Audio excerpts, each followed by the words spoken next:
যুক্তরাষ্ট্রের কানসাস শহরে হঠাৎ প্লাবনে গাছ আঁকড়ে প্রাণ বাঁচানোর চেষ্টা করছেন এক নারী। স্থানীয় সময় সোমবার দুপুরে ইন্ডিয়ান ক্রিকের কাছে হঠাৎ পানি বাড়তে থাকলে এই পরিস্থিতি তৈরি হয়। ফায়ার সার্ভিস র্যাফট পাঠিয়ে নিরাপদে উদ্ধার করে তাকে।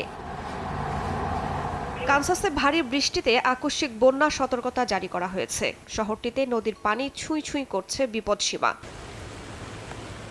রাশিয়ার রাজধানী মস্কোতেও সোমবার সকাল থেকে নামে প্রবল বৃষ্টি। এক রাতেই ভয়াবহ পরিস্থিতির সৃষ্টি হয়। পানিতে ডুবে গেছে রাস্তা ও আন্ডারপাস। কিছু সড়ক সাময়িকভাবে বন্ধ করে দেওয়া হয়। বৃষ্টির সঙ্গে ঝোড়ো হাওয়া বইতে পারে বলে পূর্বাভাস দিয়েছে আবহাওয়া বিভাগ। এদিকে ভিয়েতনামের নিনবিন প্রদেশে টাইফুন উইফার আঘাত হানার আশঙ্কায় দুর্যোগ মোকাবেলায় চলছে জোর প্রস্তুতি।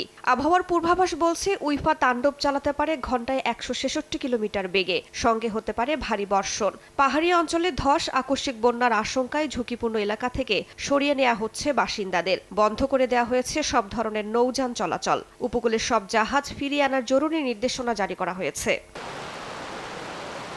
বন্যায় বিপর্যস্ত ফিলিপিন্সের রাজধানী ম্যানিলাও। টানা বর্ষণে হাঁটু থেকে কোমর সমান পানি সড়কে। স্কুল অফিস বন্ধ। হাজার হাজার মানুষ এখন আশ্রয় কেন্দ্রে। বন্যা দুর্গতদের সহায়তায় কাজ করছে সরকার। সকালে পানি ওঠা শুরু হয়, দ্বিতীয় তলা পর্যন্ত চলে আসে। পরে আমাদের উদ্ধার করা হয়।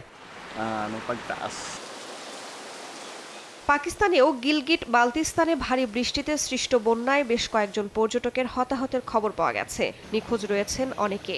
এরই মধ্যে কয়েকশো পর্যটককে উদ্ধার করা হয়েছে। দেশটির গণমাধ্যম বলছে বন্যায় মহাসড়ক বন্ধ হয়ে গেছে, টেলিযোগাযোগ বিঘ্নিত এবং বৈদ্যুতিক অবকাঠামো ক্ষতিগ্রস্ত হয়েছে। রাইসা জান্নাত, সময় সংবাদ।